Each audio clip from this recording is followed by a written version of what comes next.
നമ്മളിന്നിവിടെ തയ്യാറാക്കാൻ പോകുന്ന വളരെ ടേസ്റ്റി ആയിട്ടുള്ള വാനില ക്രീം കേക്കാണ്. അത് നമ്മൾ കുക്കറിലാണ് ഉണ്ടാക്കുന്നത്. മെഷറിംഗ് കപ്പോ ഓവനോ ബീറ്ററോ ഒന്നും ഇല്ലാത്തവർക്കും കൂടെ തയ്യാറാക്കാൻ പറ്റുന്ന രീതിയിലുള്ളൊരു ഈസി ക്രീം കേക്കാണിത്. എൻ്റെ വീഡിയോ കാണുന്ന കുറച്ച് കുഞ്ഞു കൂട്ടുകാരുണ്ട്, അവർക്ക് കൂടെ വേണ്ടിയിട്ടാണ് സ്പെഷ്യലായിട്ട് ഈ വീഡിയോ ഞാൻ ഡെഡിക്കേറ്റ് ചെയ്യുന്നത്. അപ്പോൾ നമ്മൾ എങ്ങനെയാണ് ഈ കേക്ക് ഉണ്ടാക്കുന്നത് നോക്കിയാലോ. കേക്ക് ഉണ്ടാക്കാനുള്ള ബട്ടർ മിൽക്ക് തയ്യാറാക്കാനായിട്ട് 3 ടേബിൾ സ്പൂൺ പാൽ ഒഴിച്ചതിന് ശേഷം അതിൽ 1 ടീസ്പൂൺ വിനാഗിരി കൂടെ ചേർത്തിട്ട് നമ്മളൊന്ന് മാറ്റി വെക്കണം. എന്നിട്ട് മാവിൻ്റെ അളവെടുക്കാൻ വേണ്ടി നമ്മൾ എടുത്തേക്കുന്നത് സാധാരണ നമ്മുടെ വീട്ടിലുള്ള ഒരു സ്റ്റീൽ ഗ്ലാസ് ആണ്. ആ സ്റ്റീൽ ഗ്ലാസ്സിൽ തന്നെയാണ് നമ്മൾ എണ്ണയുടെ അളവെടുക്കുന്നത്, പഞ്ചസാരയുടെ അളവെടുക്കുന്നത്. നമ്മൾ ഏത് ഗ്ലാസ് ആണോ എടുക്കുന്നത് അതിൽ തന്നെ ആയിരിക്കണം ഈ 2 അളവുകളും എടുക്കാൻ ശ്രദ്ധിക്കേണ്ടത്. ഇനി നമ്മൾ എടുത്തു വച്ചേക്കുന്ന മാവ് ഒരു സ്ട്രെയിനറിലിട്ടിട്ട് അതിൽ നിന്ന് നമ്മൾ 1 ടേബിൾ സ്പൂൺ മാവ് ആദ്യം മാറ്റണം. എന്നിട്ട് അതേ അളവിൽ തന്നെ നമ്മൾ വീണ്ടും 1 ടേബിൾ സ്പൂൺ കോൺഫ്ലവർ ഇതിലോട്ട് ആഡ് ചെയ്ത് കൊടുക്കുകയാണ്. ഇതിലേക്ക് 1 ടേബിൾ സ്പൂൺ ബേക്കിംഗ് പൗഡറും 1/2 ടീസ്പൂൺ ബേക്കിംഗ് സോഡയും ചേർത്തിട്ട് നമ്മളൊരു 3 തവണ നന്നായിട്ടൊന്ന് അരിച്ചെടുക്കണം. കാരണം മാവ് നന്നായിട്ടൊന്ന് മിക്സായി കിട്ടാൻ നമ്മളിങ്ങനെ ചെയ്യുന്നത്. ഇനി പൊടിച്ച പഞ്ചസാര, അതായത് നമ്മൾ നേരത്തെ മാവെടുത്തില്ലേ ഗ്ലാസ്സിൽ, അതിൽ 3/4 ഗ്ലാസ് പഞ്ചസാര എടുത്തിട്ട് പൊടിപ്പിച്ചെടുത്തതാണ്. പൊടിച്ച പഞ്ചസാര എടുക്കരുത്, ആദ്യം പഞ്ചസാര എടുത്തതിന് ശേഷം മാത്രം പൊടിച്ചെടുക്കണം. പൊടിച്ച പഞ്ചസാരയുടെയും അല്ലാത്ത പഞ്ചസാരയുടെ അളവ് തമ്മിൽ വ്യത്യാസമാണ്. ഇനി നമുക്ക് ആവശ്യമായിട്ടുള്ളത് 4 മുട്ടയാണ്. 4 മുട്ട എടുത്ത് നമ്മളൊരു മിക്സിയുടെ ജ്യൂസ് ജാറിലേക്ക് ഇട്ട് കൊടുക്കണം. അതിൻ്റെ കൂടെ തന്നെ ഒരു 1/2 ടീസ്പൂൺ നാരങ്ങ നീരും 1/2 ടീസ്പൂൺ വാനില എസൻസും ചേർത്തിട്ട് ഒന്ന് ബീറ്റ് ചെയ്തെടുക്കണം. അതൊന്ന് 30 സെക്കൻഡ് ബീറ്റ് ചെയ്തതിന് ശേഷം അതിലേക്ക് നമ്മൾ എടുത്തു വച്ചേക്കുന്ന പഞ്ചസാര അത് 2 or 3 തവണയായിട്ട് ഒന്ന് ചേർത്ത് കൊടുക്കണം. എന്നിട്ട് ചെറുതായിട്ടൊന്ന് ബീറ്റ് ചെയ്താൽ മതി, ഒരുപാട് സമയം വേണ്ട, ജസ്റ്റ് ഒന്ന് മിക്സ് ചെയ്തെടുത്താൽ മതി. അതിൻ്റെ കൂടെ തന്നെ 1/2 ഗ്ലാസ് വെജിറ്റബിൾ ഓയിൽ, നമ്മൾ നേരത്തെ പഞ്ചസാര അളവെടുത്ത സെയിം ഗ്ലാസ്സിലാണ് നമ്മൾ എണ്ണ അളന്നെടുക്കുന്നത്. അതും കൂടെ ചേർത്തിട്ട് ജസ്റ്റ് ഒന്ന് ബീറ്റ് ചെയ്യണം. ഒരുപാട് സമയം ബീറ്റ് ചെയ്ത് അത് കട്ടിയായിപ്പോവും. ഇനി നമ്മൾ ബട്ടർ മിൽക്ക് റെഡി ആയിട്ടുണ്ട്. നമ്മളത് ബീറ്റ് ചെയ്തതിലേക്ക് വീണ്ടും ബട്ടർ മിൽക്ക് കൂടെ ആഡ് ചെയ്തിട്ട് ജസ്റ്റ് ഒന്ന് തിരിച്ചാൽ മതി. അപ്പോൾ തന്നെ അത് നല്ല മിക്സായിട്ട് നല്ല പതഞ്ഞ് വന്നിട്ടുണ്ടാകും. ഇനി നമുക്ക് ആ എടുത്ത് വെച്ചേക്കുന്ന കൂട്ട് ഒരു മിക്സിംഗ് ബൗളിലേക്ക് മാറ്റാം. മിക്സിംഗ് ബൗളിലേക്ക് മാറ്റിയതിന് ശേഷം നമ്മൾ അരിച്ച് മാറ്റി വെച്ചിരിക്കുന്ന ആ മാവ് 1 or 2 തവണയായിട്ടൊന്ന് നന്നായിട്ടൊന്ന് മിക്സ് ചെയ്തെടുക്കണം. ഒരുമിച്ചിട്ട് മാവ് മിക്സ് ചെയ്ത് കഴിഞ്ഞാൽ നന്നായിട്ടത് മിക്സായി കിട്ടില്ല.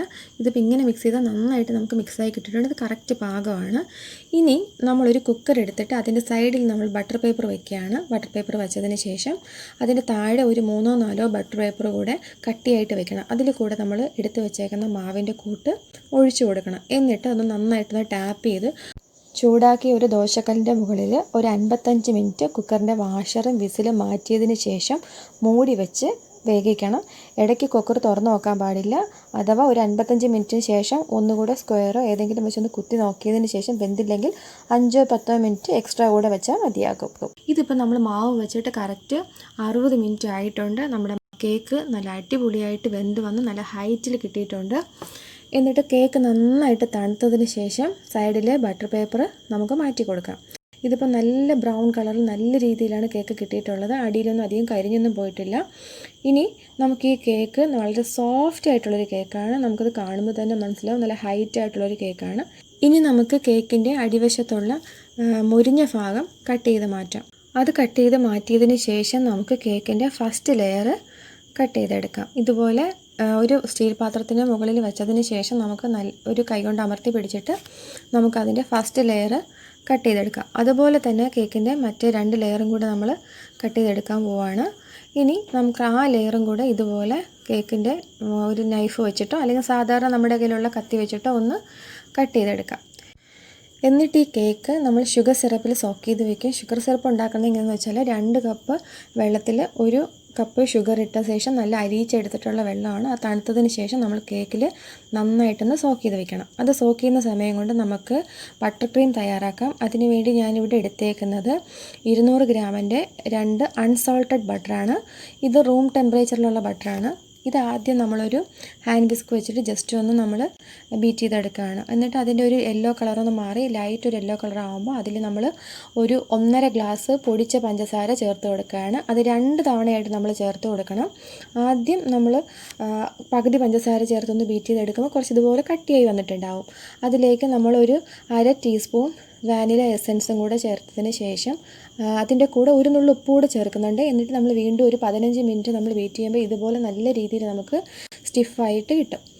ഇനി ഒരു സ്റ്റീൽ പ്ലേറ്റ് കമത്തി വെച്ചതിന് ശേഷം നമ്മൾ കേക്ക് വെക്കുന്ന പാത്രം, അത് ഏതായാലും ഒരു പാത്രം വെച്ചിട്ട് കേക്ക് ബോർഡ് വെക്കണം.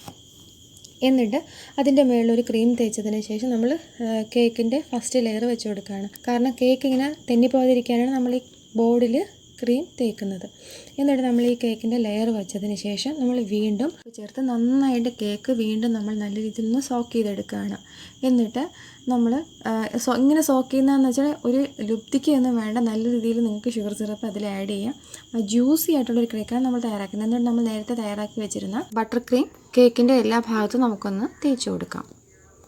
കേക്ക് ക്രീം ചെയ്യാൻ ടേൺ ടേബിൾ ഇല്ലാത്തവർക്ക് ഒരു സ്റ്റീൽ പ്ലേറ്റ് കമഴ്ത്തി വെച്ചിട്ട് അതിൻ്റെ മീതെ നമ്മൾ ഏത് കേക്കാണോ ക്രീം ചെയ്യേണ്ടത് ആ ക്രീം ചെയ്യാനുള്ള കേക്ക് വെച്ചതിന് ശേഷം മെല്ലെ മെല്ലെ ഇങ്ങനെ തിരിച്ചിട്ട് ക്രീം തേച്ചാൽ മതിയാവും. നല്ല രീതിയിൽ ഇപ്പോൾ നൈഫ് ഇല്ലയെന്നൊന്നും വിചാരിക്കണം, നമ്മുടെ കയ്യിലുള്ള വീട്ടിലെ നൈഫ് തന്നെ വെച്ചിട്ട് നമുക്ക് ചെയ്തെടുക്കാൻ പറ്റും. ഞാൻ ഇതിലേക്ക് സ്പ്രിങ്കിൾസ് ചേർക്കുന്നുണ്ട്.